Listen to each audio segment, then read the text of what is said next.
After 2010, Division K underwent a transformation, total, yet invisible. Most of the state archive structures that once shielded the organization's activity were dismantled. Intelligence agencies fragmented. Jurisdictions overlapped. The formal European emergency architecture was reduced to symbolism. And yet, the Shepherds, the internal core of Division K, continued their work, far from public view. During this period, the Shepherds changed in nature. They evolved from a relic of NATO's defunct infrastructure into a decentralized, human-based contingency system. Small cells operating in Norway, Germany, the Netherlands, Finland, and Scotland. Each one carrying on the legacy of Custodes Fidei. Their mission remained the same, to protect what must not be lost, even when no one remembers it exists. Between 2012 and 2019, the Shepherds focused on low-intensity operations, relocating at-risk individuals, securing documents with unclear origins, and conducting what they called soft extractions, removing people from volatile situations without leaving a trace. Early on, they identified a pattern. Destabilizing events in hidden systems weren't always caused by hostile intent. More often, they were triggered by singular anomalies with disproportionate effects. The Shepherds called these points of failure propagation points. It was in 2020 that the first signs of what they now call a convergence event began to emerge. Isolated reports surfaced from southern Norway, Berlin, and Edinburgh. Witnesses altering their own accounts without coercion. Situations stabilizing contrary to logic. Individuals unconsciously influencing reaction patterns around them. The cases were too small to classify as threats, but too consistent to ignore.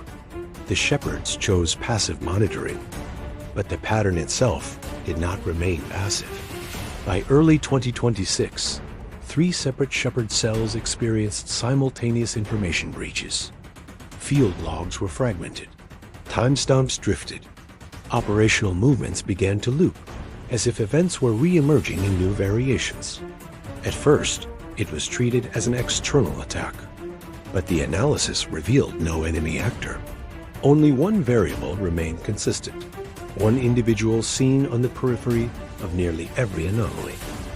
A Norwegian citizen, name Ovi, his codename, O17.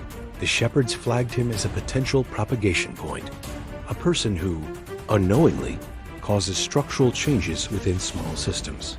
Not malicious, not intentional, but dangerous, because of the connections he affects without knowing. The convergence analysis from January 2026 projected that multiple independent groups would soon orbit around O17, each with their own motives, hidden agendas, and the capacity to trigger uncontrolled consequences. The risk of operational overlap was deemed unacceptable, and so the decision was made. O17 must be moved to a predefined safe house before others reach him. This is not an offensive operation. It is preventive. It is not about who O17 is, but about what happens around him. To coordinate the operation, Agent Keller has been assigned as point of contact. Keller has served as a liaison for the Shepherds since 2011, managing logistics, transport, and low-profile extractions. He is the link between the cells and the field, and the only one with full access to safe routes across Scandinavia. Keller's presence confirms 2 things. The event is active, and the Shepherds believe that other actors are already in motion. Keller has received full authorization. The safe house is prepared. The routes are validated. Field agents will receive operational instructions directly from Agent Keller.